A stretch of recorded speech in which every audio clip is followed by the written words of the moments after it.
It seems increasingly popular for independent content creators to claim that they are more free in their commentary and positions than people working at larger news and opinion outlets like the Daily Wire, the Free Press, the New York Times, or Fox News. But unless a creator has what might be politely called financial freedom, or more casually called FU money, it would be hard to argue that they are significantly more free than someone working for any of the companies mentioned earlier. If a so-called independent creator is reliant on sponsorships and direct viewer support, such as through super chats, sales of merchandise, and community memberships, they really aren't any more free to radically change their positions than someone working for a corporation which has their own Overton window. Pretty much all of the restrictions imposed by corporations on writers and podcasters can be equally imposed on so-called independent media by their own audience and sponsors. For example, if a conservative Catholic independent creator suddenly became pro-choice and came out as homosexual with a child conceived using an egg donor and gestated by a surrogate, we all know that his next month's direct support from viewers would plummet. He would also likely lose some of the sponsorships he had from companies that promote conservative values. And apart from a week or two of high views due to the controversy, his views would likely plummet within the next couple months as his core audience shuns him. In a way, you could argue that some corporations may actually allow for more intellectual freedom since their Overton window and audience as a company may be much more expansive than any individual could garner on their own. Obviously, this would only apply to a select number of companies, since the more niche the publication, the more narrow the range of acceptable opinions is likely to be. The point is, the creators claiming to have more editorial freedom than their peers who work for media outlets may be misleading you, since I imagine many of them realize the limitations that their own audience places upon them. It would be easy for me to sit here and claim that independent media is completely unbiased and that those working for companies like the Free Press and the Daily Wire are inherently limited by the Overton window of those companies. But that is simply not true. And claiming that it is hurts our ability to pursue the truth as people who want to see both our country and the world prosper.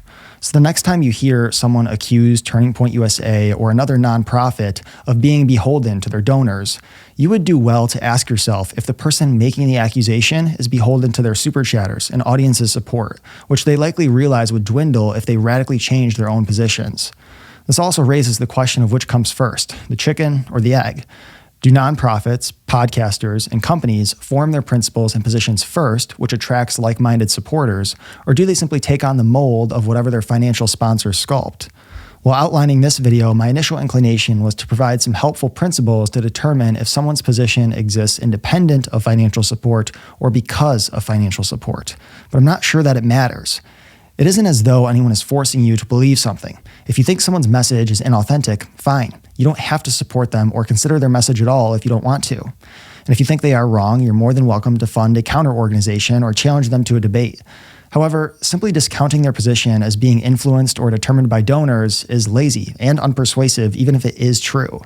For example, suppose an organization's support for K-12 education savings accounts really is influenced or determined by their donors.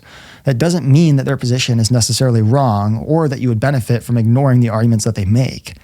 It also seems both intellectually lazy and ineffective to simply dismiss their position as bought and paid for instead of actually engaging with their arguments. After all, couldn't they simply respond, yes, our donors really do want to see our state implement K-12 education savings accounts. And yes, we do consider our donors' preferences when determining how to allocate the money they have entrusted to us. But what bearing does that have on whether K-12 ESAs would improve outcomes for students? Likewise, suppose some Jewish Americans financially support an organization that advocates for the United States to maintain Israel as an ally in the Middle East. It would be a classic example of the genetic fallacy to automatically dismiss any of the points the organization makes simply because those funding the org happen to be Jewish. A much better approach would be to actually listen and engage with the arguments. In doing so, you might learn something, change your mind, or become even more confident in your original belief. The point is, you will better calibrate the confidence you have in a belief by learning more about it and considering alternative viewpoints. In contrast, dismissing someone's view based on the Overton window of their employer, their audience, or their donors deprives you of the opportunity to learn and grow. If you enjoyed this video, please consider buying some of my merch, which you can find a link to in the description. Also, consider supporting me through my Buy Me a Coffee link, which you can find on my website.